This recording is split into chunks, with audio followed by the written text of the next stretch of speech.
श्री राम कथा अलभ्य अस्त्रों का दान। मार्ग में एक सुरभय सरोवर दृगित हुआ। सरोवर के तट पर रुककर विश्वामित्र कहा, हे राम, तारका का वध करके तुमने बहुत बड़ा मानव कल्याण का कार्य किया है।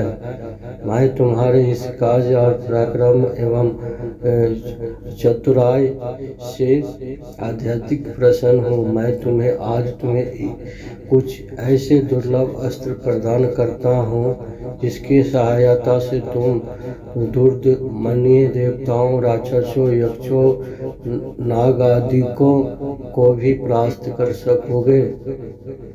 ये दंड चक्र, धर्म चक्र, काल चक्र और इंद्र चक्र नामक अस्त्र है। इन्हें तुम धारण करो। इसके धारण करने के पश्चात तुम किसी भी शत्रु को परास्त करने का सामर्थ्य प्राप्त कर लोगे। उनके अतिरिक्त मैं तुम्हें विद्युत निमित्त वज्रास्त्र, शिव जी का शूल, ब्रह्मश्री, शिक और समस्त अस्त्रों से अधिक शक्तिशाली ब्रह्मास्त्र देता हूँ। उन्हें पाकर तुम तीनों लोकों में सर्वाधिक शक्तिशाली संपन्न हो जाओगे। मैं तुम्हारी वीरता से इतना अधिक प्रसन्न हूँ कि तुम्हें प्रचंड मोदक्यू व शिखर नाम की गदाएं प्रदान करते हुए मुझे अत्यंत हर्ष हो रहा है। मैं तुम्हें सुखी और केली दोनों ही प्रकार की असनी व पिनाक के साथ नारायण अस्त्र, आग्नेय अस्त्र, व्याज अस्त्र, हाई अस्त्र एवं कुछ अस्त्र भी तुम्हें प्रदान करता हूँ। अस्त्रों के अतिरिक्त मैं तुम्हें कुछ पाश भी देता हूँ, जिनसे धर्म पाश, काल पाश एवं वरुण पाश मुख्य है। इसके पाशों के द्वारा तुम अत्यंत फुर्तीले शत्रु को भी बांध कर निष्क्रिय बनाने में समर्थ हो जाओगे। राम, कुछ अस्त्र ऐसे हैं जिसका प्रयोग असुर लोग करते हैं। नीति कहती है कि शत्रुओं को उनके ही शस्त्रों से मारना चाहिए। इसलिए मैं तुम्हें असुरों के द्वारा प्रयोग किए जाने वाले कंकाल, मूसल, घोर, कपाल और किंकनी नामक अस्त्र भी देता हूँ। कुछ अस्त्र का प्रयोग विद्याधर करते हैं। उनमें से प्रधान अस्त्र है खंडक, मोहन,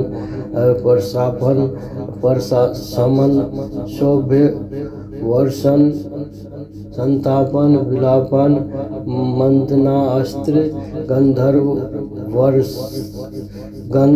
वर्षम, मानव वर्षम, पेशाव चरम, पैसा छत्र, तामस और आदित्य शोभानाश।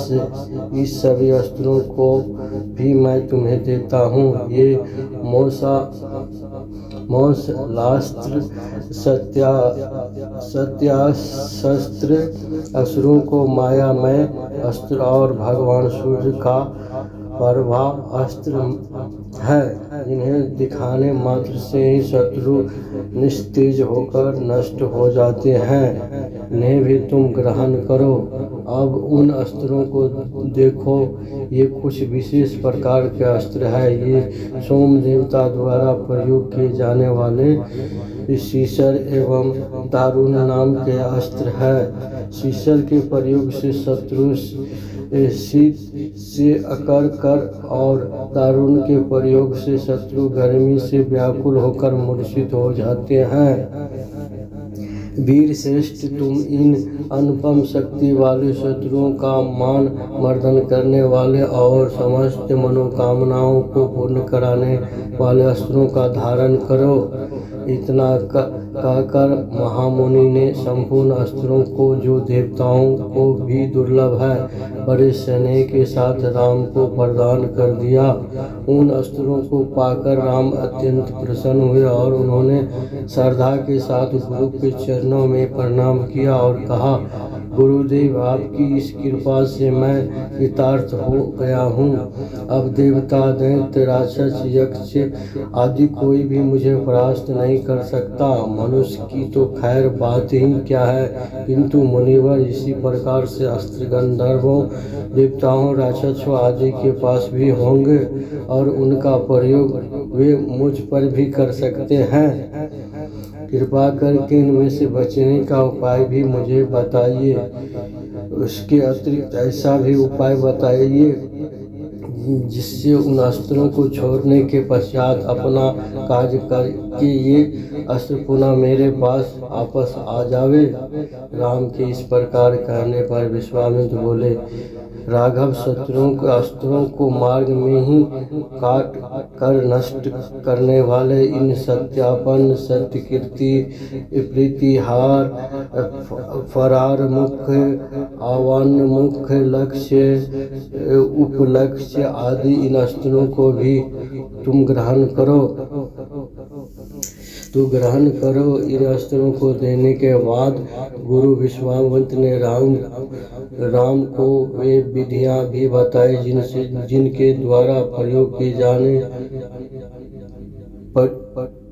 द्वारा प्रयोग किए हुए अस्त्र वापस आ जाते हैं।